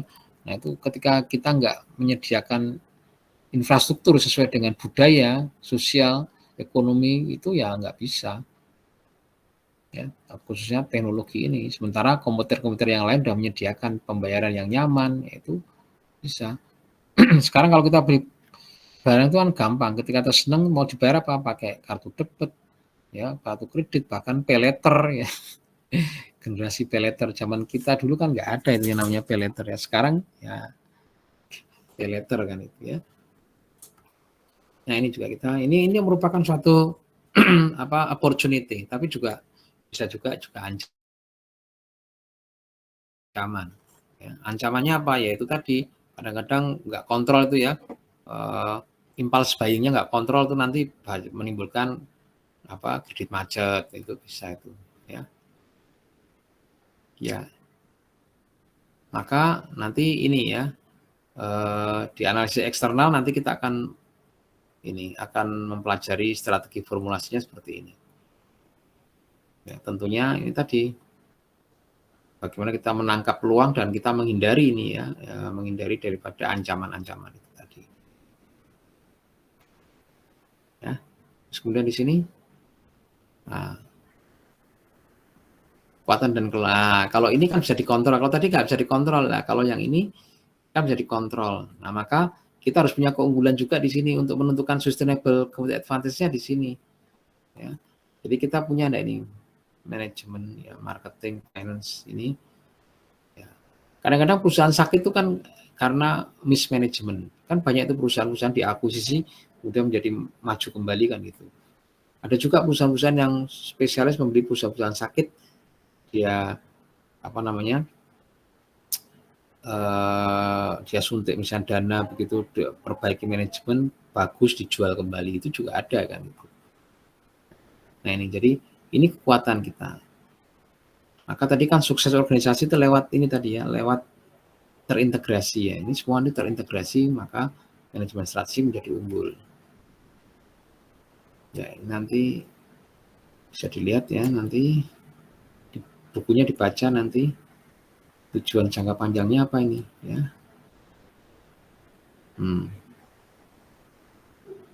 Nah dan akhirnya bagaimana strategi ya ini ya. Nah maka pertanyaannya kenapa A itu lebih unggul dari B? Kemarin sudah dijawab ya, karena A itu mempunyai strategi yang lebih unggul dari B kan gitu ya, tidak yang lain kan itu. C bisa unggul enggak? Oh ya bisa ketika kemudian dia punya keunggulan. Misalnya sekarang itu kopi kenangan itu kan luas, sekarang unggul, oke. Tapi kemudian ketika nanti ada yang lain lagi yang lebih unggul, ya dia tidak mengembangkan tidak berinovasi ya akan kalah kan gitu. Berarti B nanti akan unggul. Gitu ya. Ini misalnya Aqua itu kan kalau dia nggak hati-hati nanti dia akan menjadi merek generik ya. Aqua itu bukan, kalau kita ngomong Aqua itu bukan merek tapi adalah botol minuman dalam kemasan itu ya, minuman dalam kemasan. Nah itu kan kalau dia nggak punya strategi yang inovatif dia akan kalah. Sekarang dengan mineral aja kan perusahaan yang baru aja itu sekarang udah mulai ya, head to head kan itu. Ini harus hati-hati. Ya, ini contoh strategi yang bisa diambil. Jadi diversifikasi, akuisisi, market penetration.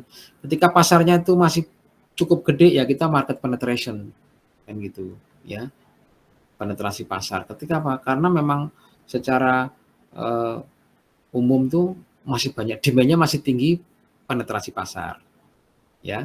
Ketika itu kemudian mencup ya kita bisa sampai likuidasi atau ini ya retrenchment kan itu. Oke. Ya. Ya, kebijakan. Nah, ini contoh strategi in action, nanti bisa dilihat ya, apa yang dilakukan ini. Ya saya kira kita penting yang membaca kayak gini ya, apa saja strategi-strategi yang unggul gitu yang dilakukan. Nanti ada banyak silakan dicari ya, kira-kira contoh strategi yang unggul. Ya. Bagaimana misalnya Netflix misalnya itu ya, dia bisa memenangkan persaingan. Ya itu juga bisa dibaca-baca, oh kayak gitu. Ya ada banyak ini. Dan akhirnya kita menggunakan ini ya model manajemen strategik secara komprehensif, dimulai dari visi dan misi. Di buku itu bab chapter 2 ya. Ini sudah ada chapter ini, maka silahkan ya baca. Ini menjadi suatu pedoman kita untuk menghayati bagaimana mencapai yang namanya keunggulan bersaing yang berkelanjutan. Ya, ya saya kira materi hari ini ya cukup ya. Ya silakan kalau ada yang mau bertanya ya. Jangan lupa ya besok kita ketemuan ya di kampus ya, ngobrol-ngobrol ya tentang, dibaca bukunya tentang analisis eksternal. Di situ kita akan mendiskusikan tentang modelnya Porter ya, modelnya yang disebut dengan 5 forces competitiveness. Dengan model ini kita bisa tahu industri attractiveness itu seperti apa. Kita bisa mengevaluasi industri itu menarik atau enggak, kan gitu. Oke teman-teman, halo, masih setia ya mendengarkan? Masih ya, Pak. Ya, kalau Mas Rinaldi itu masih semangat terus dari tadi ya. Oke ya, yang lain juga harus semangat Pak. Ya. Ya, saya kira itu ya. Mudah-mudahan ini pertemuan kedua ini semakin menginspirasi ya betapa kita harus punya keunggulan ya. Termasuk kita sendiri kan gitu. Kalau nggak punya keunggulan kan gitu ya. Kita nanti ya khususnya perusahaan-perusahaan kita. UKM kita ini ya juga harus punya keunggulan, harus kita kembangkan ya. Tadi contohnya apa namanya?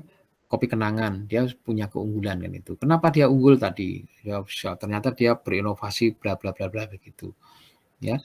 Dan pemerintah pun juga sekarang juga harus begitu ya. Bagaimana supaya pajak, tadi contohnya adalah Dirjen Pajak. Pajak itu kan sekarang kan kita ini kan menjadi suatu keunggulan. Ya ternyata banyak orang ya tadi ya manipulasi gitu ya, pura-pura ya itu kan, atau pakai biar caranya supaya bayar pajaknya itu enggak segitu ya. Nah, itu bisa pakai AI. Ya, itu bahkan sampai seperti itu loh, bisa mendeteksi. Dan akhirnya apa? Ketika kita ini kan ini ya, kalau sebenarnya kalau pajak kita ini maksimal, kita ini sebenarnya sejahtera loh. Ya, transportasi umum. Seperti di Eropa itu kenapa mereka itu kuliah nggak bayar itu ya karena itu ya, mereka tuh pajaknya gede gitu ya, hampir 40% berapa itu, bahkan 50% itu. Pajaknya tinggi, tapi ya fasilitasnya juga beneran kan gitu. Ya toh? Iya, kesehatan nggak bayar, semua itu mestinya gitu. Kalau kita ini kok bocor ya, bocornya kok banyak. Nah, itu bagaimana nanti dengan AI kan ketahuan kan gitu. Ya, saya kira itu ya. Terima kasih teman-teman sudah hadir malam ini ya Ya, jangan lupa bukunya dibaca ya. Kalau ada jurnal-jurnal yang mendukung ya silakan dibaca ya. Bukunya itu saya kira harus dibaca, cari kan itu ya. Kalau nggak ada ya e-booknya dibaca kan itu ya. Yang penting harus dibaca supaya itu bisa memberikan atau menginspirasi, inspiring kan itu menjadi sangat penting. Selamat malam. Salam sehat selalu ya. Selamat malam Bapak. Terima kasih Pak. Terima kasih banyak.